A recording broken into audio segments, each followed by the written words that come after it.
Assalamualaikum warahmatullahi wabarakatuh. Bismillahirrahmanirrahim. Rabbi shrah li sadri wa yassir li amri wahlul 'uqdatam min lisani. Allahumma shalli wa sallim ala sayyidina Maulana Muhammadin wa ala alihi wa sahbihi ajmain. Amma ba'du. Ini yang saya hormati pertama, pengatur saya ini Profesor Dr. Haji Maskuri. Yang cara ngomong tidak kayak profesor tapi kayak jurkam. Jadi kalau ciri utama akademisi itu kalau ngomong itu teduh, datar, runtut, sehingga memaksa orang lain itu menerima karena runtutan logika yang terbangun. Ya, kalau ini ndak, pokoknya kasar gitu, pokoknya orang itu. Ini agak lazim, agak dalam dunia ilmu. Semua wakil rektor, semua yang hadir yang saya hormati, saya seperti yang dikatakan moderator Pak Sinten, Bapak Anwar, bahwa memang saya tidak boleh terikat sama yang di belakang ini karena ini kayak apa ya, ada satu madhab yang anak-anak Unisma semuanya harus tahu, teman-teman di Unisma, menjelaskan itu tidak lebih baik. Jadi karena seakan-akan belum melakukan. Indonesia itu dulu kedatangan Islam itu tidak pernah dipertentangkan antara Islam dan negara, sehingga diskusi itu sudah salah karena para wali itu tidak pernah mempertentangkan Islam dan keindonesiaan atau kebinekaan. Satu, bahwa para wali itu misinya dakwah, di mana-mana dakwah itu pasti ketemu yang berbeda, mulai beda agama, beda pilihan madhab, beda tradisi, beda kultur. Jadi itu tidak perlu dipertentangkan, tapi malah itu jadi lahan dakwah. Sehingga kita ini kalau diminta diskusi hubungan negara dan agama malah bingung, memangnya kenapa. Itu seperti dulu zaman P4, saya punya kawan di Jogja, teman saya nulis tafsir Profesor Zaini, itu pernah zaman Pak Erto disuruh sosialisasi P4 di Papua. Apa hubungan Pancasila dan UUD 45? Itu orang Papua jawab, hubungannya baik-baik saja Pak. Jadi yang unik itu ketika disuruh baca Pancasila, 1 Pancasila, 2 ketuhanan yang Maha Esa. Nah, akhirnya 6 kan? Kenapa Pancasila jadi 6? Yang unik itu ketika ditanya, ini saya melihat langsung di TV 7 itu, Indonesiaku itu, ada anak-anak kecil ditanya, bendera ini milik siapa? Bendera merah putih itu. Jawabannya apa? Milik sekolahan Pak aja. Karena memang milik sekolah. Itu yang tanya itu kaget. Milik sekolahan Pak. Nah, tentang tema ini mohon dibaca ini langsung start ya, langsung serius karena tadi sudah kayak jurkam tadi, ini yang langsung khas ilmuwan. Ini sebagai penghormatan saya pada Unisma, ini khas keilmuan. Imam Zuhri adalah gurunya Imam Malik. Ya, saya ulang lagi ya, Imam Zuhri adalah gurunya Imam Malik. Halaman 29. Ini langsung start saya baca halaman 29. Dan ini terutama yang para punggawa-punggawa ini. Saya baca ya. Ini teks tidak ada yang saya rubah, memang persis seperti ini. Bismillahirrahmanirrahim. Yaqulu Zuhri, ini gurunya Imam Malik. Fama futiha fil islami fathun qablahu kana a'zama minhu. Innama kanal qitalu haitsul taqon nasu. Falam makanatil hudnatu wa wadu'atil harbu wa amanan nasu ba'duhum ba'da wal taqaw fatafawadu fil hadits wal munaza'ah. Falam yaklim ahadun bil islami yaqilu syai'an illa dakhula fihi. Walaqad dakhalataini kasanaten mislu man kana fil islam qabla dzalika au aktsar. Terus ini ngomongnya harus santai, nggak boleh provokatif. Begini, kita tahu dalam perdamaian Hudaybiyah itu poin-poinnya itu semuanya merugikan Islam. Di antaranya adalah jika yang Islam masuk kafir harus dibiarkan, karena berarti masuk ke habitat asli. Karena Nabi sebelum jadi Nabi, komunitas pokok itu kafir, sehingga kalau Islam masuk kafir kembali ke habitat. Tapi kalau Islam masuk kafir, kafir masuk Islam itu harus dikembalikan karena dianggap bid'ah. Maka kalau kamu dituduh bid'ah itu tenang saja dulu, Nabi itu ya dituduh ji'ta bidinin muhdas, kamu datang dengan agama yang baru. Cuma agak diteruskan wa kullu muhdatsatin bid'ah wa kullu bid'atin dalalah. Jadi orang-orang kafir dulu kalau ngomentari Nabi ya ji'ta bidinin muhdas, kamu datang dengan agama yang apa? Baru. Nabi nurut. Semua perjanjian yang merugikan Islam itu Nabi nurut. Tapi Nabi hanya minta satu hal, jangan ada perang 10 tahun. Dan orang boleh seminar, boleh diskusi tentang Islam. Ya ini dengerin betul ini. Jadi saya tidak akan provokatif, ini pakai logika. Nanti bisa dipakai disertasi doktor. Tapi saya minta orang boleh diskusi, boleh seminar tentang Islam. Akhirnya saat itu juga ada orang yang masuk Islam di depan, tulisan itu belum kering istilahnya, datang ke situ, namanya Abu Jandal bin Suhail bin Amr. Itu datang ke Nabi, ya Rasulullah saya ini mau masuk Islam. Kata orang-orang kafir, ini pertama Muhammad, kamu komitmen enggak sama perjanjian? Kalau kamu komitmen harus kamu kembalikan. Nabi bilang, ya Abu Jandal kamu kembali ke mereka, ke habitat mereka, yaitu menjadi kafir, di komunitas kafir maksudnya. Akhirnya nangis. Umar, Sayyidina Umar itu mendekati Abu Jandal, kemudian memberi isyarat supaya ngambil pedangnya.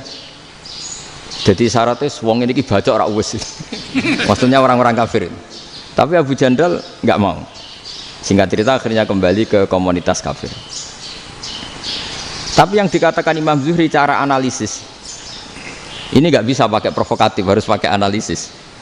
Innama kanal qitalu haitsul taqon nasu. Yang namanya perang itu menjadikan orang tidak berpikir jernih. Ini poin yang diambil oleh Rasulullah. Kalau dibahasakan Nabi curi kesempatan, masuk Nabi dikatakan mencuri, meskipun itu hanya bahasa ya. Tidak mungkin lah kita bahasakan seperti itu. Saya ulang lagi ya. Kenapa ada perang berkesinambungan sampai tahun ke-8 Hijriah? Mulai tahun kedua ada perang Badar sampai tahun 8 Hijriah itu perang terus. Nabi sama orang kafir perang terus. Akibatnya apa Pak Profesor? Namanya perang itu ya nggak kau bermikir. Pokoknya agar ketemu Islam perang, Islam ketemu kafir perang, nggak kau bermikir. Padahal Islam itu bisa diterima oleh akal sehat, harus lewat diskusi, lewat pengamatan, lewat pemikiran, lewat pengendapan berpikir. Makanya Nabi tahu ini masalah besar. Kalau orang perang terus, itu gak kober mikir Islam, tidak sempat diskusi tentang Islam. Makanya Nabi hanya minta satu poin. Oke, perjanjian ini saya turutin semua, tapi saya minta orang kafir semuanya boleh mendiskusikan Islam, boleh seminar tentang Islam. Mereka bilang iya, pada pikiran mereka kan diskusi paling piye. Ternyata betul, ada diskusi. Terus temanya gini, kira-kira bener di Muhammad Abu Jahal. Terus Tuhan Muhammad sama Tuhan Abu Jahal itu keren mana? Diskusi. Tuhan Muhammad itu khaliqus samawati wal ardi, yang menciptakan langit bumi. Sebagaimana kampanyenya Muhammad. Ya mereka masih jangkar bilang Muhammad. Kalau Tuhan kita, ya berhala itu yang kita bikin, yang kadang rusak, yang kadang kudanan, terus lemutan, pokoknya terus diskusi. Kita kok bener pengirannya Muhammad. Terus Muhammad Abu Jahal. Mulai dhisik Muhammad itu ratau bodoh nih. Mulai dulu Muhammad tuh gak pernah bohong. Abu Jahal, waduh, wis bodoh nih ngongkonan. Wis ribet kan? Dan semua diskusi itu mengarah ke kebenaran Islam. Wah, akhirnya wong kafir sing tokoh-tokoh yo cara Jawa yo, wah semane jebule masalah ini kan. Artinya gini, kalau kita ingin Indonesia damai, sebenarnya yang untung itu Islam. Karena Tuhan yang menciptakan langit dan bumi tentu gak akan diperbandingkan atau akan dikalahkan oleh Tuhan yang lahirnya saja sudah di bumi. Misalnya kita menjual Tuhan Allah, siapa itu yang menciptakan langit bumi, yang ada sebelum langit bumi, bandingkan dengan Tuhan yang lahirnya di bumi, ada tanggal lahirnya, ada aktenya, itu kan sudah ribet kan. Begitu juga kalau memperbandingkan tokoh, Muhammad itu siapa? Tokoh yang bisa menyatukan pan Arabik, tokoh yang begini-begini, yang sayang istri, sayang keluarga, dibandingkan dengan tokoh Abu Jahal, Abu Lahab yang corong jauh penggaweannya yang ngerugikan orang lain. Akhirnya orang itu mulai tertarik sama Islam. Makanya kata Az-Zuhri, pakai bahasa dulu. Falam yaklim ahadun bil Islam. Tapi kalau sekarang yang populer itu bahasa yatakallam. Sebetulnya yang benar itu bahasa kalimah yaklimu kalaman, karena masdarnya itu kalam, berarti sulasi nopo mujarrad. Tapi di fi'ilnya itu mujarradnya enggak kelaku. Jadi di fi'ilnya takallama yatakallamu, tapi untuk masdarnya yang kelaku kalaman. Jadi ini agak unik, agak enggak lazim. Mestinya kan takallama yatakallamu takalluman, tapi di masdarnya kalam populer, tapi di fi'ilnya tidak populer. Saya teruskan ya. Ini penting sekali. Jadi menjual Islam, kalau boleh dibahasakan menjual, itu tetap enak dalam kondisi damai. Karena kalau kita perang, itu bawaannya kalau ketemu ya perang. Kalau ketemu perang, sehingga orang itu rakober diskusi loh. Saat benernya Islam sampai kafir itu bener di. Karena tidak kober diskusi, tidak sempat diskusi, orang yang milih yang kafir. Karena yang mayoritas yang kuat. Sementara Islam zaman itu lemah. Ya Nabi itu yang diminta hudnah, yang penting kita damai. Terus orang boleh mendiskusikan benar mana kita dan mereka. Ya setelah diskusi ya tadi kan nggak mungkin Allah yang begitu keren hebat pencipta langit bumi dibandingkan berhala yang mengurus dirinya sendiri saja tidak bisa. Walhasil terus orang mulai tertarik sama Islam dan aturannya nggak boleh dilarang diskusi itu. Nah makanya saya pernah ditanya beberapa profesor di Jogja, Gus, suatu saat kalau kampus paling keren di Jogja ini ada Islamic Studies, kemudian pengajarnya dari berbagai agama, ini riskan nggak bagi Islam? Saya jawab, asal yang didiskusikan Islam itu nggak masalah. Yang repot itu nak umat Islam. Karena kalau umat Islam yang jadi percontohan, banyak raja yang dolim, banyak pemimpin Muslim yang dolim, terus identik dengan Islam itu jadi dolim, kan ribet. Ya kalau pas umat Islam, kalau Islam yang kumat kan jadi masalah kan. Nah ini kan terus jadi beda umat Islam sama Islam yang lagi apa? Kumat. Singkat cerita terus Islam mendapat posisi yang luar biasa. Nah makanya di sini diistilahkan falam makanatil hudnah, ketika ada perdamaian wa amanan nasu ba'dum ba'do, orang merasa aman, itu fatafawadu fil hadis wal munazaah. Mereka berdebat, munazaah itu berdebat. Keren mana konsep Muhammad dengan konsep Abu Jahal? Keren mana konsep Tuhannya Muhammad dengan Tuhan kita? Terus diskusi dan mereka akhirnya ikrar, wah yang benar ya Muhammad lah. Di mana-mana Tuhan tuh ya sebelum langit dan bumi, di mana-mana Tuhan ya punya reputasi menciptakan.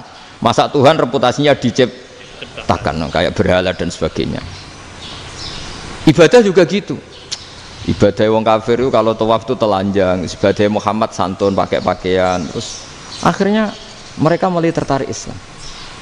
Sehingga saya lihat di beberapa tafsir, saya memang tidak akan ngomong yang tidak serius, ngergani Unisba ben sawangane pemikir serius. Di Quran itu sampai lihat di tafsir Tobari itu ada ayat bal naqzifu bil haqqi 'alal batil fayadmaghuhu fa idza huwa zahid. Qadzafa itu kalau di kamus tak lihat itu takallama bila dalilin. Qadzafa itu yes pokoknya sekenanya. Artinya gini, kebenaran Islam atau kebenaran hak itu kamu taruh sekenanya saja itu tetap menang. Apalagi kamu taruh secara teratur, kamu taruh sekenanya saja itu tetap menang. Sehingga di sini banyak sahabat yang hidup di Cina. Sekarang juga banyak orang alim yang milih hidup di Amerika, banyak orang alim yang milih hidup di Inggris. Dan mereka pede, percaya diri karena kebenaran itu kamu letakkan di mana saja, itu tetap akan menang, akan menemukan momentum kemenangannya. Misalnya gini, contoh paling gampang. Dulu para peneliti, saya ulang lagi, dulu para peneliti itu ya datang kemana-mana, termasuk Ibnu Battuta, termasuk Ibnu Khaldun, ya semua peneliti itu suka neliti. Setelah diteliti, Quran itu satu-satunya kitab suci yang membicarakan sains, misalnya tentang falak, tentang astronomi, tentang asal-usul kejadian manusia, kejadian makhluk. Juga bicara tentang geografi, geologis, semuanya. Sementara kitab lain hanya cerita tentang mawaid wal hikam wal ibar. Jadi diteliti kayak apa, pada akhirnya hak ini yang menang.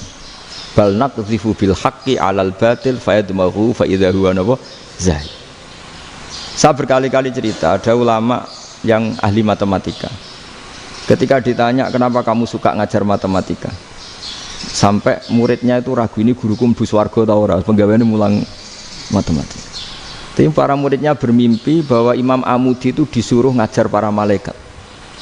Dan itu pede betul dia. Kata Allah, ini ulama saya yang iman kepada saya setingkat iman kamu. Jadi malaikat itu tidak mungkin Gusti kita menyaksikan langsung engkau, sementara ini di bumi nggak nyaksikan jenengan. Kenapa bisa sepede dan seyakin itu? Akhirnya Imam Amudi disuruh ngajarin matematika.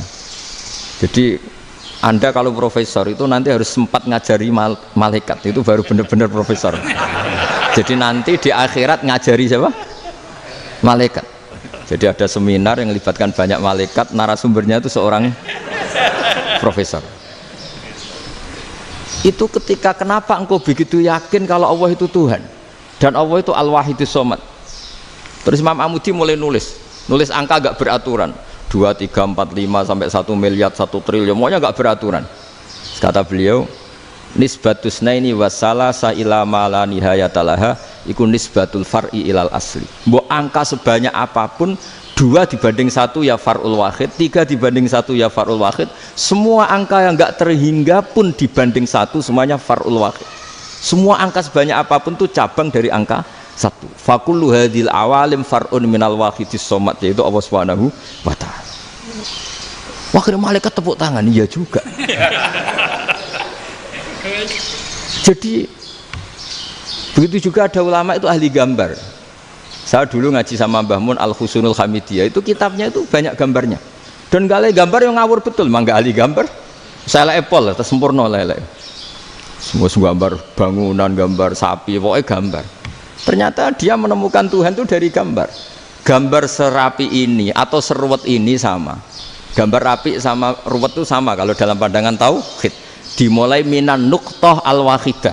Kowe cek gambar sing rapi sing indah, cek gambarmu elek, dimulai dari 1 titik. Dan titik ini nuqtatil wujud, yaitu Allah Subhanahu wa ta'ala. Jadi nak cara ahli tauhid gak penting gambare api, menang lomba atau ora penting. Butuhe hadis surah ini gambar baik yang rapi maupun ndak adalah min nuqtah dari 1 titik. Ya, alam raya sebanyak ini mbok gambar mbok ora, cek mulai Mars sampai Jupiter kabeh semua bentuknya yang banyak ini semuanya min nuqtatil wujud, yaitu dari titik wujud. Gini kok Allah Subhanahu wa ta'ala. Di sini hebatnya ulama-ulama, mbok dia pengajar matematika, mbok pengajar gambar, semuanya dipakai perangkat untuk tauhid. Nah, itu kan juga bagian dari Islam damai, Islam yang sangat tidak perlu perang untuk orang dipaksa Islam. Nggak perlu provokatif kayak tadi pidatone rektor jenengan tadi. Jadi ciri utama ilmuwan tuh kalau ngomong datar tapi logikanya nggak terbantahkan, itu ciri khas ilmuwan. Kalau ciri khas politikus kalau ngomong itu keras. Provokatif lah kira-kira gitu. Tapi isinya biasa. Nah, saya berharap nanti semua profesor doktor itu datar tapi isinya kualitasnya bagus ini. Mentes. Jadi makanya terus kata ulama, kenapa diistilahkan balnat zifu bil haqqi? Kenapa pakai qadzafa sementara qadzafa maknanya takallama bila dalil? Maksudnya bila dalil di sini itu min ghairi ikhtiyajin ila dalilin. Kebenaran itu memang nggak butuh dalil. Apa kita perlu dalilnya apa? Buktinya apa? Kalau 3 itu cabang dari 1. Wong gendeng yakin yang takut gitu pas orang gendeng. Wong 3 cabang dari 1 kok ditanyakan buktinya apa? Itu min awalil bidah. Pertama orang pasti tahu kalau 3 itu far'ul wahid. 1 juta juga far'ul wahid. 1 miliar juga far'ul. Gambar yang sebanyak apapun ya dimulai dari 1 titik, cek gambar bener maupun yang tidak. Akhirnya apa? Ulama dulu itu sebegitu rileks nerangkan tauhid. Lalu kenapa asma ini yang ya ini kan khas NU ya, khas pesantren. Sebenarnya saya keberatan pakai istilah khas NU, pakai khas pesantren karena NU itu anaknya pesantren, jangan dibalik pesantren anaknya NU, karena sebelum ada NU itu ada pesantren. Tapi kayaknya Unisma lebih suka pakai bahasa NU dan saya ya agak-agak orderan yang terpaksa disuruh ngomong. Ini agak apa ya, agak kacau sebetulnya, ini agak kacau. Jadi NU itu sama pesantren itu tua pesantren. Jadi NU dilahirkan pesantren, bukan dibalik pesantren dilahirkan NU. Sehingga barokahnya didirikan pesantren ini, kadang nyuwun sewu sekali Mbah Hasyim itu kadang ide besar beliau itu ora dituruti wong NU. Jadi Mbah Hasyim cara kula kok dadi Mbah Hasyim ya mangkel. Mbah Hasyim itu ngarangno kentong. Nggih ngaramno beduk, tapi wong NU nganggo kentong. Beduk. Dan uniknya Mbah Hasyim enggak tersinggung. Karena ciri khas pesantren itu membolehkan perbedaan apa? Pendapat. Itu masyhur khilafnya Mbah Hasyim sama Mbah Fakih Mas Kumambang itu sampai dikitabkan. Saling ngeritik, saling macam-macam lah. Jadi cara berpikir Mbah Hasyim ketika Nabi rembukan, ini gimana ya cara menentukan waktu sholat ya? Ya pakai kentong ya Rasulullah, dzakalin nasoro itu untuk orang Nasrani. Ya pakai buk itu trompet, dzakalil Yahud itu untuk orang Yahudi. Terus ada yang lagi pakai api ya Rasulullah, dzakalil Majusi itu orang Majusi. Setelah itu ada orang datang lari-lari cerita mimpi azan tadi. Ya itu terus dipakai sarana pemanggilan sholat ya azan itu. Sehingga Mbah Hasyim menolak kentong. Karena mantas sababi qaumin fahuwa minhum. Beliau keras sekali sampai bilang haram. Beliau judulnya ya haram, Al-Jasus Antakrimin Nakus. Setelah naskah itu sampai ke Mbah Fakih Mas Kumambang di Gresik situ, di daerah Dukun situ. Dulu nggak ada WA ya, jadi sampainya ya lama. Makanya saya sampai sekarang nggak punya WA karena ya saya ulama kan, kalau WA-an terus ya jadi ulama. Nggak jadi ulama main WA-an terus itu. Lah itu termasuk rektor gak kau bermikir itu mesti kebanyakan WA.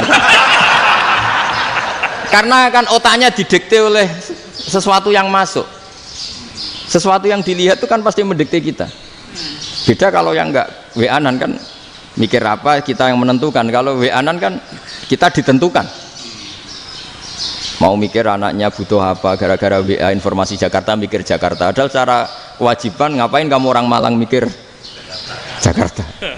Gara-gara WA mikir Jakarta belum selesai ada berita di Sulawesi, mikir Sulawesi. Habis itu mikir NTT. Makanya semua orang sekarang merasa tokoh nasional gara-gara informasi yang masuk itu nasional. Jadi Mas Yo RT yang mikir gimana Gus Indonesia. Padahal RT loh. Sampai lupa kalau dia itu RT. Jadi semua orang sekarang merasa tokoh nasional. Dan itu gara-gara apa coba? Akhirnya semua orang juga punya ide tentang nasional. Harusnya negara itu gini-gini. Jebule wonge sing duwe ikon itu sapa? RT. Ribet kan? Saya teruskan, setelah naskah itu sampai ke Kiai Fakih Mas Kumambang, beliau itu marah besar. Ini harus dilawan, dan saya bukan karena benci Mbah Hasyim. Beliau teman saya ketika ngaji Kiai Mahfud di Mekah. Jadi Mbah Fakih dan Kiai Hasyim itu teman ketika ngaji di Mekah. Secara ngelawan tuh lucu, gak ilmiah tapi gak ilmiah wong alim tetap ilmiah. Di mana-mana serupa itu tidak sama. Ya kalau mungkin zaman Nabi di Madinah itu zaman itu kentong itu identik dengan milik Nasrani. Di Indonesia beda. Pos kampling ya kentong, kebakaran ya kentong, wae sarapan orang di LP ya pakai kentong. Jadi tidak ada jaminan kalau kentongan itu identik dengan Nasrani. Lalu haramnya di mana? Yang di mana-mana tasabuh itu identik. Ini tidak identik. Mulai masalah kan? Mulai masalah. Jadi beliau gaya judul Hazruus.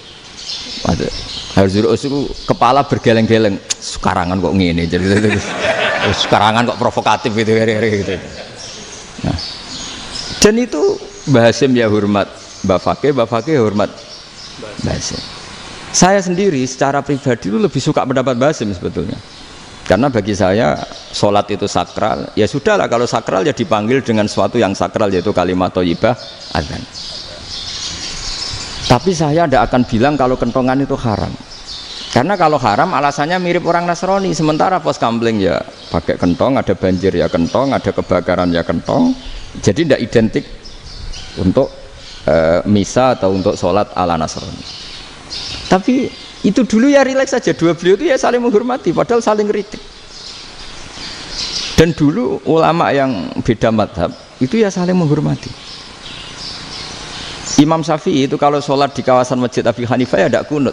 Ketika ditanya kenapa kamu tidak kunut sementara engkau berpendapat kunut itu sunat, ikroman di hadal madhab, saya sangat menghormati madhab. Imam Ahmad bin Hanbal itu berpendapat kalau orang pakai bekam, pakai iftisot atau hijamah itu batal sholatnya. Sementara Imam Syafi'i mengatakan tidak batal apa sholatnya atau wudunya tidak batal. Tapi Imam Ahmad itu ditanya, apa kamu makmum Syafi'i? Bagaimana mungkin saya tidak makmum sama wali kutub seperti Imam Syafi'i? Padahal menurut keyakinan Imam Ahmad ini sholatnya batal. Ini habis ikhtijam udah wudu. Tapi tetap saja beliau karena perbedaan pendapat di furu' itu lazim. Ya orang boleh berdebat lah. Ketika Unisma datangkan saya, itu saking senengnya kiai, apa saking sombongnya sampai ngatur kiai, kan nggak pernah bisa diperdebatkan. Itu kan orang boleh debat kan? Itu saking angkuhnya apa saking senengnya kan nggak jelas kan? Kan dan orang boleh setuju pendapat saya, yaitu ngatur kiai itu haram. Setuju juga Pak Rektor, ekspresi mahabbah itu ya macam-macam. Dulu sahabat ya gitu, sahabat itu ada yang nggak kenal wajahnya Nabi sama sekali sampai akhir hayatnya. Ketika ditanya, loh kamu itu sahabat kok nggak tahu wajahnya Nabi? Saya tidak pernah berani memandang Nabi karena ijlalan Nabi, terlalu menghormati saya sehingga tidak berani memandang wajahnya. Ada sahabat yang penggawaannya dulu wajah Nabi sampai bisa nyifati alfiu faminunil hajib, sampai bisa nyifati detail karena dulu wajah Nabi itu ibadah. Ada seorang wali ditanya, kalau kamu di surga ingin nggak melihat Allah? Enggak. Loh, tapi semua orang ingin melihat Allah. Unazzihu dzalikal jamal an nadzari misli. Ben gak elek-elek Allah tak delok terima aku. Wong ra jelas. Berarti kok delok pangeran. Banyak. Jadi justru tapi karena saking takzimnya. Enggak lah, mosok sak aku kok. Makanya saya berkali-kali cerita. Menurut kesepakatan ulama, soft awal itu paling baik. Tapi banyak juga wali yang kalau sholat itu di belakang. Koyok paling bener yang gue ngarep gitu. Lu bayangkan misalnya kamu semangat di soft awal di masjid haram, jebule sholatnya salah. Itu dari malaikat gaya nih gue ngarep, jebule raro. Itu kan di sini wong, jebule bodoh gitu. Gaya nih gue ngarep, jebule. Coba orang kalau sowan Mbah Mun, yang berani di depan itu kan ya ketuanya atau jubirnya kan, yang merasa tidak pati pinter-pinter kan mesti di pojokan. Artinya sudut pandang seperti itu ya sah saja, apa? Sah saja. Makanya banyak sahabat yang jarang sowan Nabi, alasannya takut ganggu Nabi. Banyak yang sering sowan Nabi, alasannya seneng Nabi. Yang sowan ya seneng Nabi, yang nggak sowan alasannya seneng. Loh, Nabi itu tokoh, punya keluarga, punya anak. Kalau saya sering sowan berarti sering ganggu. Yang sering sowan dia alasan ini khazanah kita harus istifadah. Jadi zaman dulu dia biasa dua sahabat, yang satu milih mahabbah itu milih sering sowan, yang satu juga mahabbah milih tidak sering. Karena pertanyaannya bisa dibalik kan, sering sowan apa sering ganggu coba.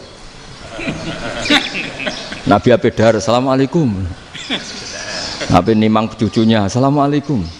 Ayo bener yang sowan apa bener yang enggak kalau seperti itu.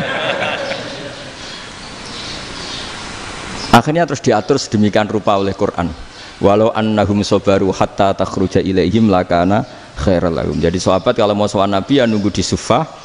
Kalau Nabi keluar berarti milik publik, sekali masuk ke dalam tidak ada sahabat yang berani sowan. La tadkhulu buyutan Nabi illa ayyudzana lakum. Kalau soal sampai masuk dalam harus nunggu dipanggil.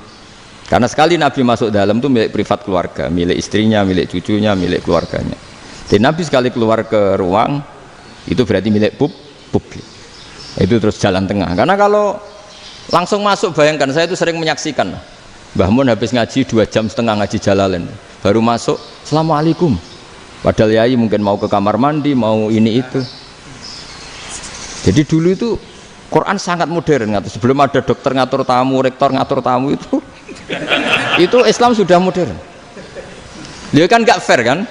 Misalnya saya ke Unisma harus janjian pakai ini, terus kalau misalnya kesini selonang-selonang kan lucu kan, mentang-mentang kiai terus juga sowan-sowanan selonang-selonang. Padahal kalau kita mau ke mereka pakai protokol, sering tidak fair dunia ini. Tapi karena aku kiai oleh gelo ya sudah.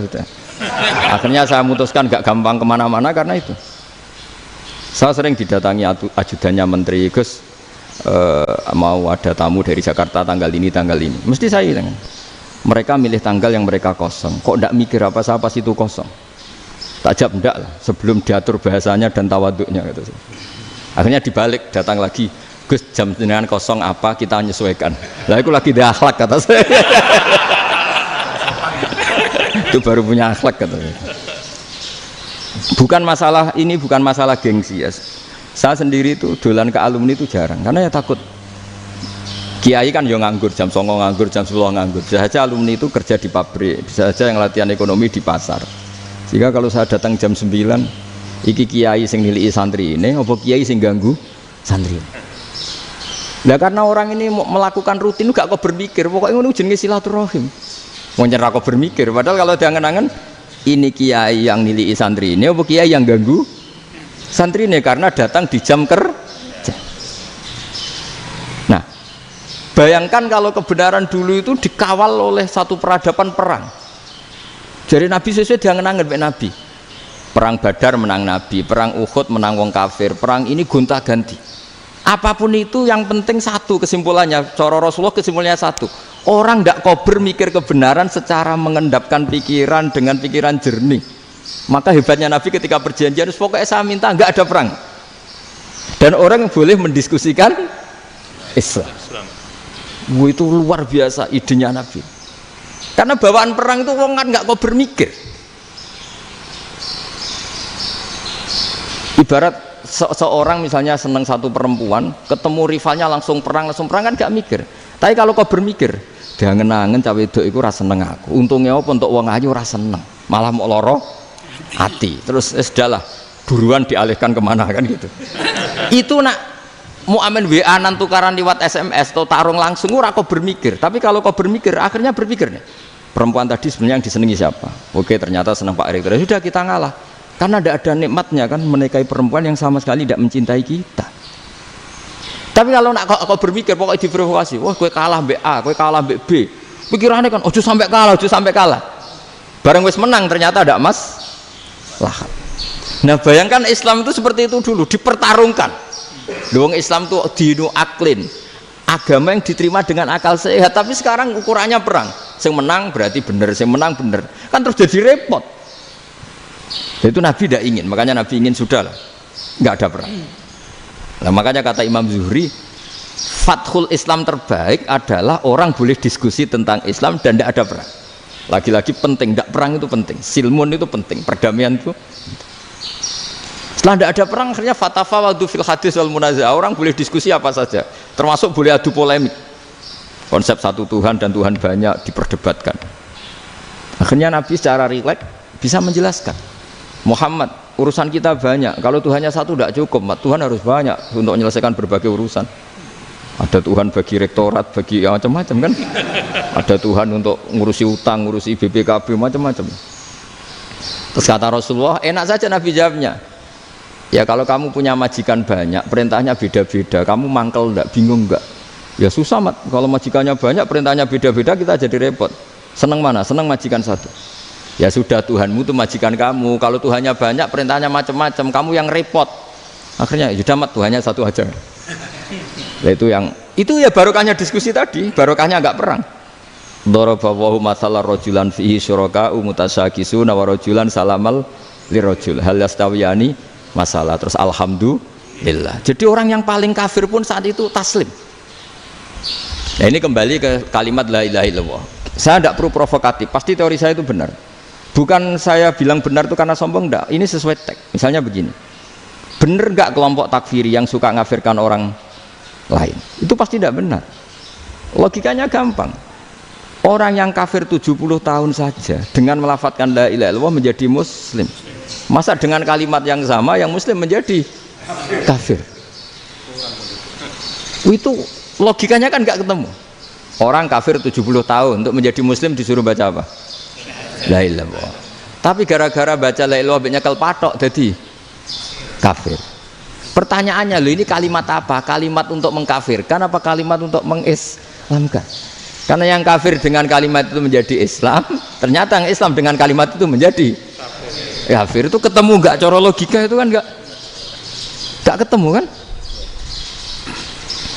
Makanya cara pikirannya Abul Hasan Asyadzili, dan saya setuju pikiran itu. Istighfar ini boleh orang Jawa Timur protes karena kadang beda manhaj, tapi jangan protes saya, protes Abul Hasan Asyadzili, kualat mesti sampean. Ketua Torekoh napa? Sadziliyah. Cara madzhab Sadzili, dan Anda boleh berbeda madzhab, mencari khasnya wong kampus wani beda. Beda kapasitas lah, pokoknya butuhnya beda. Dan ketok pinter, ketok kritis tuh. Cara madzhab Abdul Hasan Asadili itu gini Pak Rektor. Jadi istighfar itu baik. Tapi ba'da kamalit tauhid, setelah tauhidnya itu benar. Alasan beliau masuk akal. Ketika ada ayat fa'alam annahu la ilaha illallah wastaghfir li dzambik. Bihadil kalimah. Jadi orang boleh istighfar itu setelah tauhidnya benar. Alasannya Abdul Hasan Asadili begini. Qul lil ladzina kafaru iyantahu yughfar lahum ma qad salaf. Katakan kepada mereka yang kafir, sekali mereka tidak kafir, maka otomatis dosanya masa lalu diampuni. Pertanyaannya, yang bisa menghentikan kekafiran itu kalimat apa? La ilaha illallah. Dengan hanya melafadzkan la ilaha illallah Muhammadur Rasulullah langsung yughfar lahum ma qad salaf, langsung dosanya diampuni. Berarti yang menjadi pengampun dosa lah, penyebab pengampunan itu apa? La ilaha illallah. Itu bahkan orang kafir belum istighfar. Di ayat itu kan Allah gak mensyaratkan setelah la ilaha illallah istighfar baru diampuni, enggak. Asal la ilaha illallah langsung yughfar lahum ma qad salaf. Saya ulang lagi ya, jelas ya. Jadi qul lil ladzina kafaru iyantahu yughfar lahum ma qad. Nah, sekarang iyantahu, mereka berhenti dari kafirnya. Syaratnya pakai apa? La ilaha illallah Muhammadur, itu langsung yughfar lahum ma qad. Artinya apa? Ghufranullah itu bisa didapat hanya dengan mujarrodut tauhid, yaitu hanya dengan melafadzkan kalimat thayyibah. Dan sahnya istighfar juga berdasar kalimat thayyibah itu. Misalnya gini, orang kafir sebelum Islam melafadzkan astaghfirullah, astaghfirullah, astaghfirullah, kira-kira diterima enggak? Enggak kan? Karena syaratnya istighfar ba'dat tauhid. Nah, makanya dalam madzhab Sadili istighfar itu setelah la ilaha illallah. Karena cara pandang ya seperti itu. Jadi fa'alam annahu la ilaha illallah wastaghfir li dzambik. Jadi dengan kebenaran tauhid saja ini sudah cukup kita insya Allah layak diampun. Karena innallaha la yaghfiru ayyusyraka bihi wa yaghfiru ma duna dzalika liman yasha. Jadi orang yang tauhidnya benar itu bisa diampuni Allah asal tauhidnya benar. Itu Allah ngendikan liman yasha wa yaghfiru ma duna dzalika liman yasha. Dawe Imam Suyuti walam yakun liman yastaghfir. Jadi orang yang bertauhid secara benar meskipun gak sempat istighfar itu tetap potensi diampuni. Karena bawaan tauhid itu sudah menjadi layak diampuni. Kayak orang kafir sekali ngelafadzkan kalimat tauhid mbok gak istighfar langsung diampuni. Nah, karena melihat seperti itu terus orang berlomba-lomba memperbanyak jumlah ngelafadzkan la ilaha illallah. Jadi kita yang alim, kita semua, saya tidak bilang saya, kita termasuk yang di pinggir-pinggir saya ngaku alim ora masalah lah soalnya. Kita semua yang alim-alim itu tahu bahwa la ilaha illallah itu super. Sudah bawaannya tauhid, juga punya kelayakan diampuni. Nah, kemudian nasib kita agak sial. Malah kalimah ini dituduh bid'ah, dituduh khurafat. Mergo Nabi nggak pernah tahlilan, Nabi nggak pernah. Nabi gak pernah tahlilan, kalau diartikan Nabi ratau maca la ilaha illallah, aneh gak kalimah itu. Nah, ini provokatif ini. Jadi ini sudahlah keanehan-keanehan ini kita terima karena ciri utama wali, ciri utama ulama itu wa'udhu fisabilillah, harus pernah disakiti. Jadi kalau Unisma sakit kalau dituduh apa? Dituduh bid'ah itu berarti belum calon ulama. Anjar ulama itu wa'udhu fisabilillah, harus disakiti. Jadi kalau kamu disalahpahami itu ya harus santai. Provokatif tadi. Iya, termasuk provokatif tadi. Termasuk diatur tadi. Jadi kalau cara berpikir kan, karena mereka itu memang kalau kita turutin itu memenya itu terlalu, kadang menghujat kita itu. Enak ya jadi KNO, ada orang mati datang, kiainya dapat makan, dapat rokok, terus pulang. Jadi apa? Terus kita kayak tersangka terus. Kita kan kayak tersangka terus. Tertuduh terus itu. Terus yang orang NU ya memenya juga nggak kalah ekstrimnya. Boleh ya ajaran orang nggak boleh ngasih kiai gitu. Berarti boleh dong ajaran kikir. Jadi memang kadang apa ya, cangkem elek lah bahasa kasarnya itu. Itu memang kadang lebih mengenakan. Kalau kita datang ke acara mayat kan dapat makan, dapat minum. Kalau yang sohibul bed rokok ya dapat rokok. Kalau kiainya dapat wajib, kadang 20.000, kadang 50.000. Terus memenya itu kok setega itu ya, ada orang meninggal kok malah kita makan-makan. Seakan-akan kan kultur ini biadab kan gitu. Tapi yang orang NU kebalikan bales. Oh ternyata nggak boleh ya mayit disodakoi, ternyata nggak boleh ya orang dermawan. Berarti Islam membolehkan medit ya gitu. Model ini kan. Tak angen-angen itu luwih mandi timbang takbir ya kan. Karena ini kan memicu emosi kan. Memicu apa? Emosi. Nah tapi saya kalau disuruh bela mana itu tidak ada yang saya bela. Ya seorang sudah lah, kalau mau nganggur saja sudah itu sudah. Ya tapi itu memang apa ya, itu khazanah Islam, ada yang kritik ada yang enggak. Ya itu memang khazanah, ya biasa aja kalau saya biasa. Wajar. Karena dulu ulama itu sudut pandangnya itu ya seperti itu. Ada yang ulama suka ibadah itu sholat, ada yang milih apa tidur. Sampai Imam Ghazali bilang suatu saat ibadah terbaik di zaman akhir itu tidur kan. Sholat saja kalah sama tidur kan. Tapi itu loh ya, yang wajib tetap loh, terus kamu gak sholat wajib. Begini beliau mencontohkan itu. Ada orang sholat tahajud terus obsesinya itu ingin hajatnya terkabulkan. Sementara yang tidur obsesinya nikmati rahmatnya Allah, boleh tidur, bisa tidur. Kata Imam Ghazali, timbang kita tahajud terus nuntut pangeran aduk turu katanya. Mergo engko dia akibat terus setan memberi bisikan, lo nyatanya kamu tahajud ya gak terkabul. Berarti cerita bahwa Nabi ngendikan kalau doa tahajud mustajab enggak. Daripada ngono kan turu ora tau donga misalnya. Timbang abri-abri Islam kan, timbang ngelek-ngelekin apa? Islam. Jadi ulama itu mulai dulu itu sudah berpikir. Banyak orang menjadikan tahajud salat malam itu media untuk hajatnya. Dan kalau enggak kesampaian ini mutung. Nyalahkan kiainya ijazah ramandi. Macam. Daripada ngono ora usah apa? Tahajud wis turu wae. Dan jenis kayak ini tuh banyak. Makanya ulama kayak saya itu saenake dhewe itu ya jarak. Saya sering didolani muhibbin terus bilang, "Gus, saya doakan gini-gini, saya mau nyalon bupati atau saya gini." Saya bilang, "Gak waduh orang donga, nek ra mandi darane ulama dongane ra mandi." Nak mandi kamu jadi bupati tetap nganggep karena beli. Sopo sing ora roh bupati saiki gak beli. Ribet kan? Ketika mereka jadi ngunsurkan doa kamu apa karena kemarin beli? Yang beli maksudnya, nggak beli nggak usah tersinggung. Jadi ribet ngadepin. Nggak, artinya gini loh, doa itu jangan dipakai begitu loh. Kalau minta nasihat tak nasihati, jadi bupati yang baik, gubernur yang, kalau minta doa itu resikonya. Akhirnya gigi kalau diminta doa ya doa, sebenarnya diisinya itu nggak doa kemenangan. Selamat. Itu nggak selamat gitu. Karena ribet. Makanya Islam itu doa itu setelah iman. Aturan iman benar baru doa. Aturan iman benar termasuk Allah itu yaf'alu ma yasha, boleh melakukan yang dikehendaki. Allah enggak boleh terdikte oleh doa kita, enggak boleh. Ya saya ulang lagi ya, mazhab Hasan Asyadzili ini khas kita. Jadi la ilaha illallah itu didahulukan sebelum istighfar. Tapi kebalikannya mazhab Imam Sanusi itu dibalik. La ilaha illallah itu kalimat yang sakral. Karena yang sakral dibutuhkan muqaddimah, yaitu yang melafadzkan harus yang sudah bersih, yang sudah steril baru melafadzkan la ilaha illallah. Maka dalam mazhab Sanusiyah istighfar dulu baru la ilaha illallah. Nah, dalam mazhab Abu Hasan Asyadzili kebalikan, istighfar itu sah setelah sahnya tauhid. Kamu ikut mana tuh?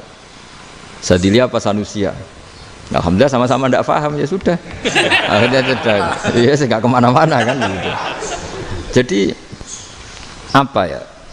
Terus ini saya teruskan, ini biar khas pesantren atau khas NU lah, kalau bahasa Pak Rektor khas NU.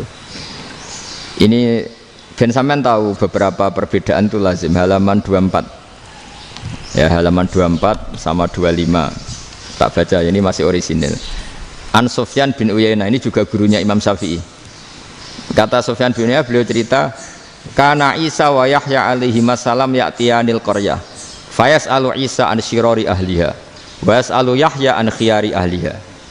Jadi Nabi Isa dan Nabi Yahya itu satu generasi, sama-sama masih muda. Kalau di satu kampung yang Nabi Yahya tanya, ini keluarga terbaik siapa? Saya mau nginap di situ karena kumpul orang baik itu nyaman. Kalau Nabi Isa kebalikan, keluarga terburuk mana ya, saya tak di situ. Nah terus Akhirnya faqala lahu Yahya, lima tanzilu ala syirarin nas. Kenapa kalau kamu bermalam kok malah kumpul orang-orang yang nakal?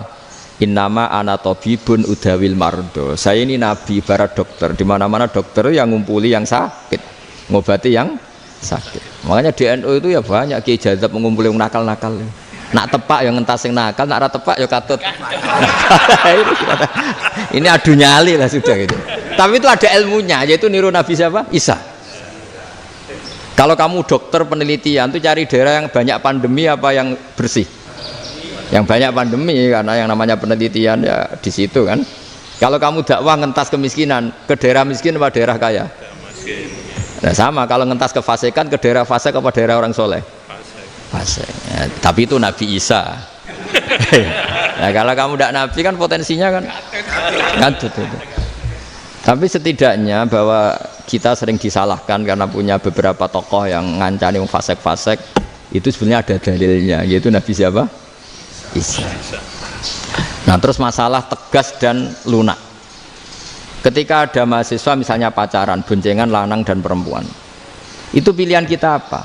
Kalau tegas, terus gak mau mendengar kita. Misalnya gini, contoh gampang, tak beri contoh Pak D, jangan orang tua, nanti secara fikih itu beda. Nah, ini kan kita orang pesantren, nah, biasa ngaji fikih detail. Kamu Pak D seorang perempuan, mahasiswi misalnya, sering pacaran. Setiap ke situ sama pacarnya kamu diam saja. Padahal kamu dosen keislaman. Mesti pawanaan kamu nyimpulkan, ternyata pacaran itu tidak apa-apa. Buktinya Pak D itu tidak negur, menengahi.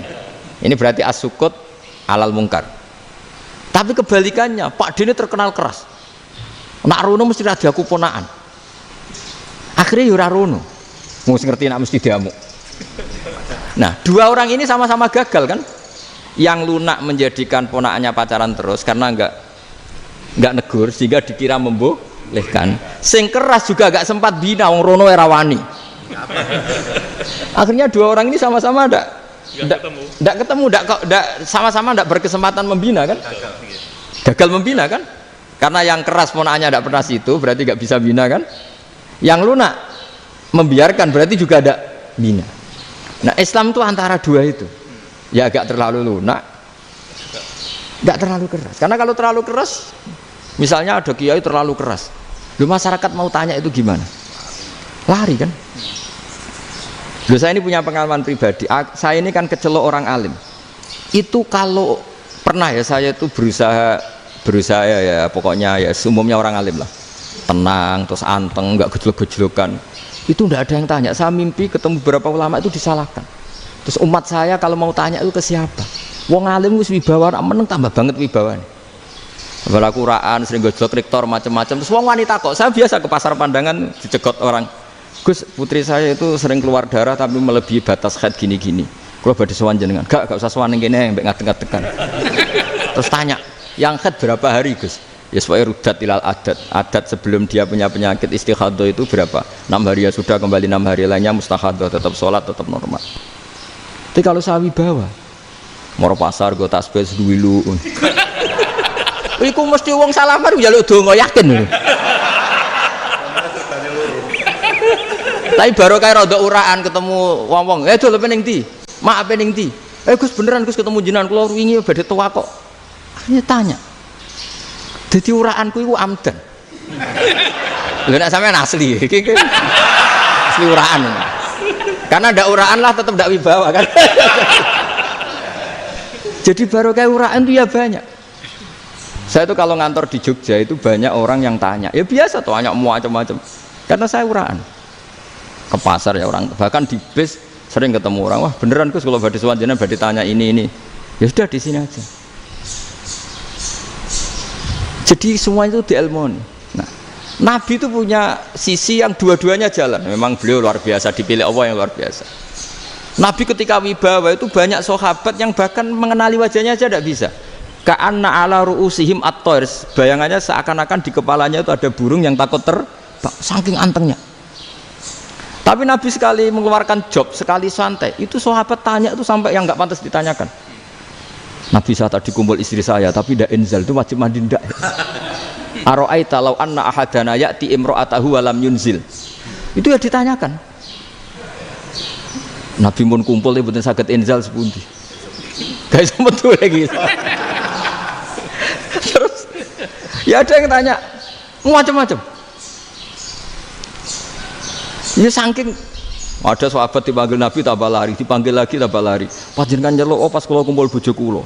Lah kula kuwatir jenengan orang suci, saya belum mandi, makanya saya lari. Terus Nabi ngendikan innamal mukmin thahir, ya nak masalah ketemu kiai ra apa-apa ijek junub. Sementing kok nak salat ya adus sik. Tapi Nabi sekali pakai madzahirul jalal, tapi pakai wibawanya, itu orang nggak berani ngomong.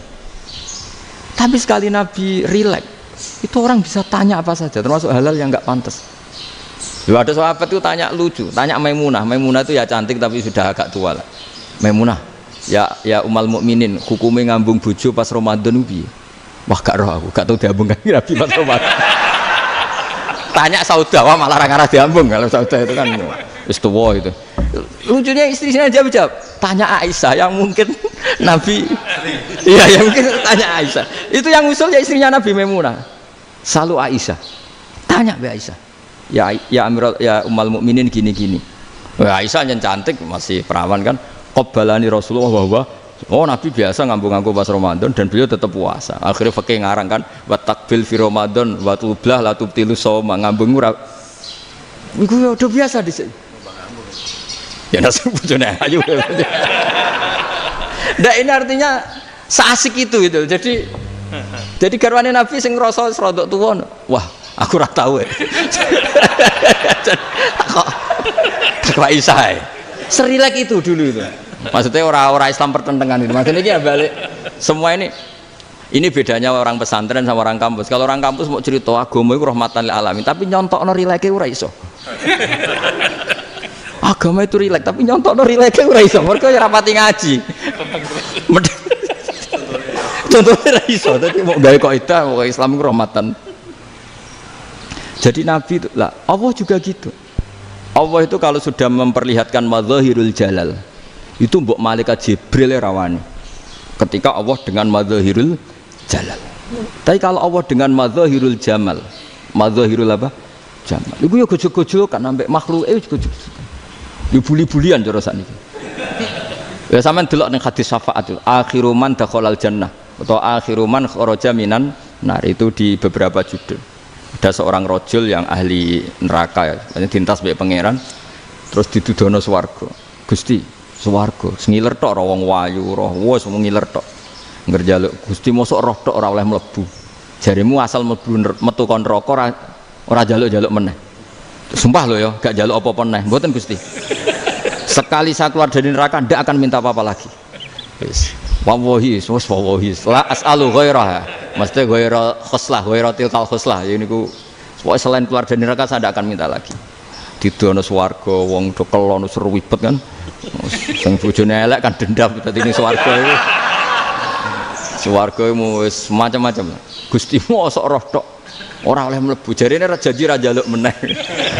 Akhire ya wis didelokno neraka. Jadi pangeran jawabe gampang didelokno neraka. Roh neraka begitu menyakitkan, begitu ngeri. Sudah Gusti saya tidak minta surga, sementing nggak masuk neraka. Rabbana srif anna adzaba jahannam. Setelah lama itu diadepno swarga nenjuk mlebu swarga, terus diadepno neraka. Akhirnya ya sudah. Saiki mlebu swarga gak apa-apa. Iku jawabe lucu. Atas taziub jenengan ngenyek kula. Wong karuan ra di swarga kok mlebu swarga. Terus akhirnya mlebu swarga, kan mlebu swarga tamanna, sangen-angen sing mbok jaluk apa? Orang ngangen-angen yang indah-indah, laka wa asratu amsal. Ya siku tak turuti wa asratu amsalih lan lipatan ke-10. Jawabe wong lanang ya lucu. Atas taziubi wa anta rabbul alamin. Jenengan pangeran kok ngenyekan. Maksudnya wis karuan aku ora pantes. Terus jare pangeran, la astaziubika walakinni alama asya'u qadir. Aku gak ngenyek kowe, pancen aku pangeran. Nuruti kowe iku iso. Jadi Allah sendiri ketika dengan madzahirul jamal itu malaikat ya ono sing wani bantah. Masyhur itu kan malaikat sing bantah pangeran atas alufia mayufsidu fiha wasfikut. Karena Allah dengan madzahirul jamal. Yang paling masyhur Nabi Musa. Nabi Musa itu ketika Nabi Mi'raj.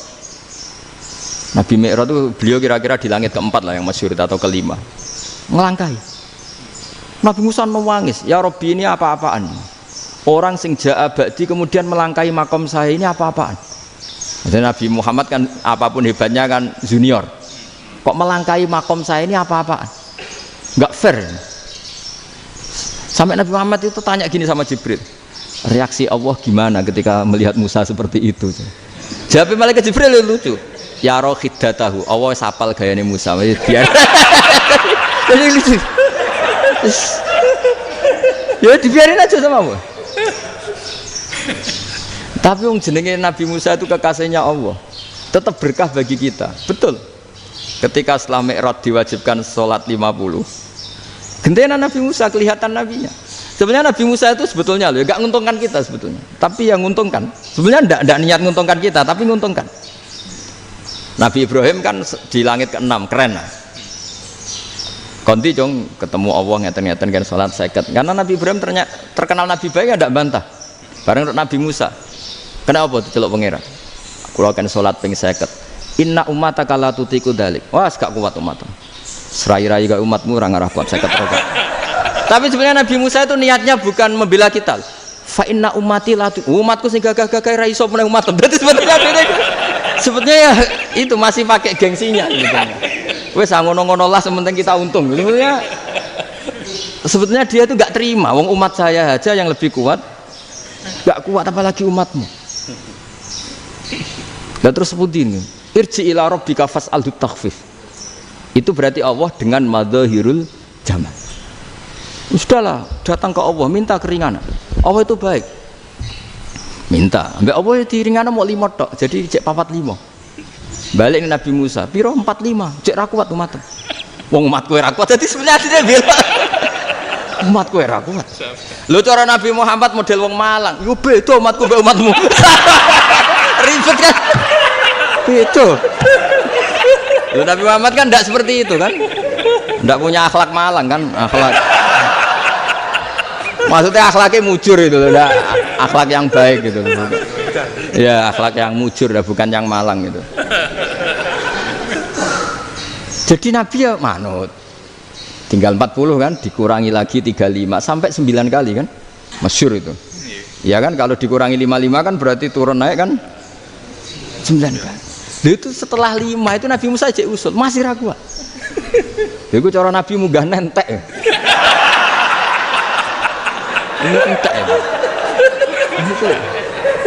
Terus iya doa tuntas betul. Sebebas. Terus munggah ado-ado laopon. Ngapain itu? Akhirnya Nabi Muhammad sudah sampun ya kalimah Allah, saya ini malu sama Allah Musa. Sudah 9 kali dan diturutin terus. Jadi Allah kalau dengan madzahirul jamal itu Nabi Musa biasa nego sama Allah. Tapi ketika Allah dengan madzahirul jalal itu Nabi Musa enggak berani. Yaitu di hadisus syafa'ah. Hadisus syafa'ah ketika manusia datang ke Nabi Adam, ya'tuna Adam. Ya Adam anta abul basar ngene isfa'li ana inda rabbik. Kamu saya minta mensafaati kita. Nabi Musa, Nabi Adam inna rabbi qad ghadibal yawma ghadaban lam yaghdab qablahu mislah wa la yaghdab ba'dahu mislah. Ini Allah sedang murka besar dan tidak akan murka seperti ini lagi. Sudah saya tidak berani nafsi. Nabi Ibrahim enggak, termasuk Nabi Musa ketika di itu ya enggak berani. Karena Allah dengan madzahirul jalal. Itu Nabi Musa enggak berani. Sudah saya sendiri itu pernah salah, yaitu saya membunuh seseorang yang enggak disuruh oleh Allah membunuh itu, yang pas jotosi orang Kipti. Akhirnya datang ke Nabi Muhammad, pas ke Nabi Muhammad Allah dengan madzahirul jamal, dengan madzahirul jamal sampai Kanjeng Nabi ngendikan analah, saya akan memintakan syafaat kalian. Terus fa ahmadu rabbi bima hamida allamaniha rabbi. Saya muji Allah dengan pujian-pujian yang orang lain tidak tahu, hanya saya yang diajari, kata Rasulullah. Ya di sini menurut banyak ulama, termasuk kitab yang saya baca, kenapa Muhammad sebagian namanya Ahmadu? Itu dari af'al tafdil, fa Muhammadun Ahmadu min ghairihi. Muhammad Rasulullah itu kalau muji Allah di atas cara mujinya Nabi yang lain. Jadi Ahmadu bukan dari fi'il mudhari' lil mutakallim, tapi dari af'al apa? Tafdil. Fa Muhammadun Ahmadu min ghairihi. Bahwa Kanjeng Nabi Muhammad SAW itu cara mujinya Allah di atas pujian para nabi. Makanya di sini Sayyid Ali Zainal Abidin kalau muji hamdal hamidin wa fauqa hamdil hamidin. Jadi pujian saya ini di atas rata-rata cara mereka apa? Memuji. Yaitu sirinya apa? Nabi itu tahu bahwa akhirat itu tidak bisa batasi Allah. Kamu tidak bisa nyemprit Allah. Allah, ini akhirat loh. Amal sudah tidak manfaat. Ingat itu. Tidak bisa seperti itu. Allah itu nggak bisa tunduk sama konstitusi yang bernama akhirat. Artinya Allah meskipun di akhirat tetap duwe hak yaf'alu ma yasa atau yaf'alu ma yurid. Nggak bisa kamu terus wah ini akhirat amal ra iso dikirim wong mati, amal ra iso dikirim. Ya pangeran kok mbok atur. Kalau kita yang mengirimkan tidak bisa, tapi kalau Allah tetap bisa. Makanya ada kiai mengatakan kodok qadar ora iso dirubah, itu kamu. Makanya ada seorang kiai ditanya, kodok qadar ora iso dirubah sekali dicatat selesai. Jadi kiai tadi, tapi nak Allah iso. Dalile apa ya huwa ma yasha wa yusbit. Nak Allah ya iso, sing ra iso kan kita. Nah, Nabi itu tahu betul meskipun akhirat itu Allah masih bisa dinego saking baiknya. Akhirnya Nabi sujud, masyhur itu terus, ya Muhammad irfa' ra'sak wasal tu ta wasatu safa. Semat sirahmu angkat, kujo apa tak turuti. Semenjak itu Nabi minta apa? Syafa. Artinya apa? Ketika Nabi lain berpikir bahwa akhirat ini membatasi amal karena sudah Nabi tahu betul kalau Allah tetap Allah yang nggak terbatas kekuasaannya, nggak terbatas rahmatnya juga saat di akhir. Makanya disebut fa Muhammadun Ahmadu min wirihi. Makanya wa mubasyiram bi rasuli ya'ti mim ba'di ismuhu Ahmad. Jadi makanya terus banyak GNU sing macam-macam lah. Sing ana sing potongane wedi terus hati-hati. Niku berarti makome Madhahirul Jalal. Ana sing amen guyon nek makome Madhahirul Jamal. Ana sing ra jelas ngene iki, sing ra jelas. Nak guyu buanter kok nangis kok buanter. Jebule urusan utang. Lah ini sudah yang udah. Jadi makanya yang rileks saja. Sebenarnya agama ini santai, rileks karena agama ini harus bifarohin wasururin. Enggak boleh agama ini dibawa dengan kekerasan, dengan antisosial. Karena agama ini harus kul bi fadlillah bi rahmati fa bidzalika falyafrahu, harus senang, harus rileks. Makanya saya jadi kiai itu senang takutnya gini. Sekali saya tidak senang jadi presiden buruk. Ternyata jadi wong alim ora enak, itu contohnya. Sampai merengut terus uripe susah, nanti orang tidak berani jadi orang alim. Makanya saya buktikan bahwa saya lebih bahagia dibanding rektor. Nanti orang ingin jadi rektor semua, ingin jadi orang alim. Saya pernah ketemu sekian rektor di Jogja, tanya, Gus, kenapa jenengan bela-belain pesantren sampai segitu? Kan keren kampus NU, sekarang ada Unisma, ada NU Jogja, ada NU Jepara gini. Terus tak bilangin gini, sampai rektornya itu istighfar. Gitu. Saya bilangin gini, ini sekaligus tak kasih tahu ini rektor Unisma ini. Tak bilangin gini, andai kan tidak ada kiai kayak saya itu Islam bisa tutup. Katanya. Kok bisa, Gus? Misalnya ada perempuan haid faqal adat. Itu kalau untuk tahu hukumnya haid daftar dulu ke Unisma. Daftar dulu kan? Setelah daftar nunggu pelajaran haid. Baru tahu haid setelah 3 tahun dari masalahnya. Gitu. Tapi baru kayak kiai ketemu saya di jalan, Gus anak kula nu haid ngeten-ngeten mboten normal hukumnya piye? Oh hukumnya ngene dibalekno ning adat. Ora usah registrasi, ora usah daftar. Jadi ya harus ada istighfarnya lah. Unisma juga harus istighfar, semuanya harus istighfar. Karena ada sisi yang nggak mewakili kebutuhan Islam. Tapi saya sebagai kiai juga istighfar. Karena fakta hukum mengatakan yang boleh jadi KUA yang jabat, yang boleh kemenak yang punya gelar. Dan ini yang mengawal Islam secara undang-undang karena mereka yang bikin. Nah karena kiai tidak punya gelar tidak bisa jabat di situ. Saya juga istighfar. Jadi tidak sampai untuk yang istighfar. Karena yang kebutuhan ini terwakili yang punya gelar. Tapi yang punya gelar juga harus istighfar tadi. Mosok kepen roh hukum haid dengan ini kuliah se. Ngentek itu aja nanti nunggu guru yang pas mata pelajaran itu. Nah, terus kapan dekne salate wong jawabannya belum ketemu. Tapi baru kayak saya kan ketemu di jalan tanya. Gus saya sering ketemu. Gus saya ini bapak angkat. Mau nikahkan putri saya itu gimana itu kalau cerita wali sebenarnya anak saya sok, kalau nggak cerita nggak sah karena saya bapak angkat. Itu banyak.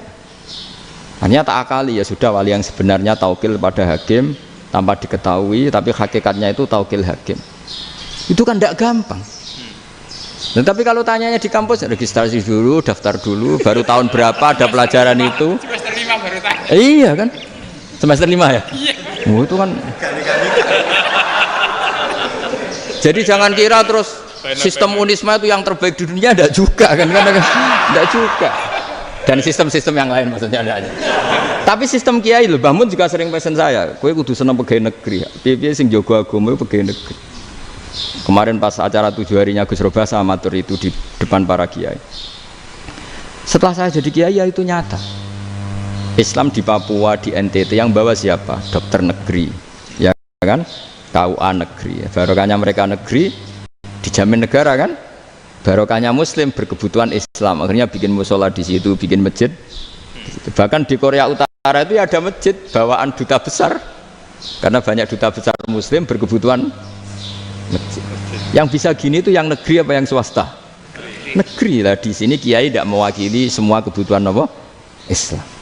Tapi kampus juga enggak, kampus Islam sekalipun tidak memenuhi semua kebutuhan Islam tadi. Masa orang tanya kan nunggu semester berapa tadi? Semester 5 masih daftar dulu. Nunggu pelajaran itu. Payahnya pas ketemu dosennya, saya tidak pernah kan ribet kan? Pas dosennya cowok gitu. Jadi sudahlah, makanya ini. Iya, makanya ini kan bentuk kearifan lah. Jenengan ngakui fungsi kiai kayak saya itu bentuk kearifan. Saya juga ngakui jenengan ini butuh kearifan. Saya sering didolani KUA itu. Itu rata-rata ya didikan kiai. Kompilasi hukum Islam itu banyak ya, janda cantik. Contohnya harus cantik, kalau jelek nggak mungkin terjadi kan. Ada janda cantik kebetulan suka kawin tapi takut zina. Saya ulang lagi, suka kawin tapi takut. Itu seringnya gitu Pak Rektor. Jadi dia kawin bosen, bilang ke KUA, Pak saya sekarang mau nikah sama ini. Loh, tapi kamu mau punya suami. Ya tapi kan nggak tercatat Pak. Itu KUA-nya rata-rata itu nggak berani. Meskipun nggak tercatat, karena secara fikih meskipun nggak tercatat tetap dia seorang perempuan yang bersuami, maka nggak boleh nikah sama orang lain. Jadi coba kalau nyun sewu KUA hanya ngikuti hukum formal, yang penting di catatannya nggak punya suami, ya dinikahkan saja kan. Tapi mereka enggak, karena didikan kiai nggak berani. Artinya gini, kalau hanya pro hukum catatan sipil, maka ini dinikahkan bisa karena nggak tercatat. Tapi secara hukum santri nggak bisa dong menikahkan perempuan sing dadi zaujin yang punya suami. Nah, ini barokahnya kerjasama yang baik. Jadi di masyarakat itu tertanam didikan kiai, nggak boleh nikahkan perempuan yang bersuami. Tapi di KUA ngikuti hukum formal. Dan di Indonesia itu KUA itu rata-rata konsultasinya ya sama kiai. Sehingga ya nggak berani akhirnya, meskipun aku udah mlebu rokok mbak, gak iso. Dan itu banyak. Seorang lagi ya, makanya ini kan pesantren itu nggak boleh mati. Orang kiai-kiai kayak saya nggak jelas-jelas itu harus lebih jelas lagi. Karena ini yang on time, yang online, yang siapa saja bisa tanya. Saya itu SMS saya itu nggak punya HP WA. HP jadul itu SMS-nya tiap hari tak berapa. Orang yang tanya dari Kalimantan, dari Aceh.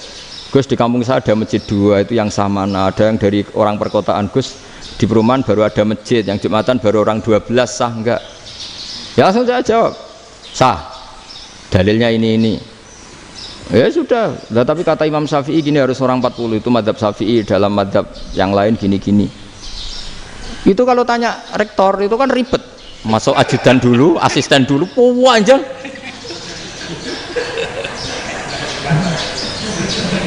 Wah itu kan ribet kan. Memanggil dosen, dekan VAI dipanggil, dekan VAI nggak mau langsung jawab, cari dosen yang nekuni itu. Usul fikih saya nekuni itu baru seminar, nunggu dulu mbak, ini orangnya baru. Panjang kan. Bisa tutup Islam kalau kesuwen.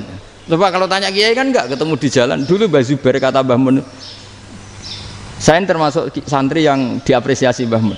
Dhisik Mbah Zubair yang ngono, anak nong takok pesuan gak oleh. Gak takok ning kene. Jangan biasa ditanya orang ngadeg-adegan. Ya alhamdulillah ilmunya cukup, kalau gak cukup ya kok sik. Jadi sebetulnya orang sopan itu ya agak-agak ada yang ditutupi sebetulnya. Mboten prayogi teng dalan nginjang mawon matur. Ya sebetulnya ya sebenarnya memang ilmunya agak cukup gitu. Tapi itu sebenarnya secara fikih itu haram, menunda itu haram. Yo haram tuh, coba bayangkan ya, kalau tanyanya sekarang, Gus saya ini sudah keluar darah 1 bulan penuh, padahal normalnya hanya 6 hari. Saya nanti sholat enggak? Kalau ninjang mawon dugi kula, berarti kan hari ini belum ada keputusan. Sholat apa enggak kan? Tapi karena modus tadi, boten prayogi nggih ngendikan ngoten teng dalan ninjang tegen kula. Itu kemungkinannya 2, sopan atau goblok, itu saja. Kayaknya kalau sopan enggak lah. Kayaknya enggak lah kata saya. Karena secara fikih itu jelas haram. Bagaimana mungkin sesuatu yang harus dipraktekkan nanti duhur dijawab besok? Berarti duhur, asar sampai subuh belum ada jawaban, berarti nggak ada sholat kan? Ya, makanya dibutuhkan orang-orang alim yang kultural seperti ini, dan NU menghormati kultural. Tapi Mbah Mun juga sangat menghormati Islam formal, karena tadi produk-produk formal itu bisa dilembagakan oleh negara, dan itu kita ikut untung gitu. Makanya Mbah Mun itu kalau punya tamu KUA, punya tamu polisi sampai pejabat itu. Kenapa saya contohkan KUA? Supaya jangan kira seperti pendapat orang-orang hasud, wah mesti aja disolani presiden seneng, menteri seneng. Enggak juga. Sebenarnya semua kiai itu mulai KUA sampai polisi, polsek, polres itu seneng semua. Karena sama-sama diajak mengawal bangsa ini, diajak mengayomi semua masyarakat. Tapi kadang-kadang masyarakat ngeritiknya, jenenge kiai disolani menteri ya seneng presiden, padahal yang sowan kiai itu ya mulai KUA, Kapolsek, kepala desa, RT, mudin. Itu mudin kalau tanya ya lucu-lucu. Gus kalau nate nyembelih pitik kemanian, pitike gede man. Akhirnya wis ngerti nak kemanian langsung tak sebelah meneh terusane ku sah ta ora. Ribet. Ya tak jawab, lah pitike pasti ku jek urip ta ora? Terus urip Gus, wis sah cara madzhab Malik kerja urip. Karena itu ada perdebatan antara madzhab Malik dan madzhab Syafi'i. Nah, cara Imam Syafi'i itu agak ketat. Hewan yang punya kehidupan sudah mutharibah, misalnya ayam jago, contohnya harus jago, karena kalau ayam kecil diikhlaskan haram. Jadi yang cilik wae kan gitu. Fikih itu ya, fikihnya orang Indonesia itu pecundang. Kalau ayam kecil nggak ditanyakan, matek ra wis. Kalau jago jago ditabrak truk kejet-kejet, andai kan nggak disembelih pun mesti mati. Itu cara madzhab Syafi'i itu haram, karena penyembelihan ini tidak menjadi penyebab kematian, tapi memang karena kecelakaan tadi. Tapi cara madzhab Imam Malik enggak, andai kan nggak disembelih matinya kan 2 menit lagi atau 1 menit lagi. Andai kan nggak disembelih berarti mati sekarang itu bawaan peso apa bawaan kecelakaan? Ya sudah halal gitu caranya. Nah akhirnya ya saya bilang ya sudahlah kita semuanya mati. Jadi cara debat, cara Imam Syafi'i enggak, cara berpikir itu sudah tidak kehidupan yang normal, yang dimana-mana penyembelihan itu mematikan yang hidup normal. Jadi agak ketat. Sehingga dalam contoh kemanian, kalau dalam bahasa Jawa nyembelih agak sempurna terus pesonya jatuh atau apa itu, kalau pakai madzhab Syafi'i agak kesulitan. Jadi kalau madzhab Malik asal diselesaikan secara fauron, dan juga sebagian madzhab Syafi'i itu halal. Nah orang mesti tanya gitu, Gus, wedhusku tabrak truk, man Gus kejet-kejet. Tapi nak pitik cilik ra ditakokno. Makanya termasuk kritiknya Mbah Mun, tapi ini madzhabnya Mbah Mun ya, kamu boleh ikut boleh ndak, karena ini urusan ndak penting. Lha wong-wong lucu, nak ditakoki yuyu muni haram mergo amfibi. Yuyu ngerti ya, Man? Yuyu nggih. Tapi nak ditakoki kepiting muni halal. Mergo nak yuyu haram gak eman, nak kepiting eman. Besar. Padahal alasannya coba, kenapa yuyu haram? Karena amfibi kan, bisa di air. Pertanyaannya, kepiting seperti itu enggak? Nah, tapi kepiting kalau haram kan eman. Karena besar. Ya? Karena besar kan. Kalau yuyu silahkan haram kan gitu. Artinya apa? Fikih kita ini agak-agak pecundang gitu, agak-agak pertimbangan. Iya, ini lucu kan? Kualitatif. Coba alasannya yuyu haram karena apa? Amfibi kan? Hidup 2 alam. Pertanyaannya kepiting seperti itu enggak? Iya. Iya, kenapa kalau orang tanya, yuyu haram apa halal? Rata-rata jawab haram. Tapi kalau kepiting mulai khilaf. Loh mestinya kan sama kan? Nah itu karena unsur imannya. Iya tadi. Saya juga sering melihat tonggo-tonggo itu ayam cuwilik sakmene ketabrak truk, nggak ada yang tanya. Tapi saya pernah jalan-jalan di Naruan sini, Ono jago ketabrak, sing duwe langsung marani kula. Pas saya naik motor, Gus ini halal apa haram? Nak langsung kula sebelah halal apa haram? Gus kanggo kowe halal ya halal. Karena saya tahu tak jawab haram mesti kecewa itu.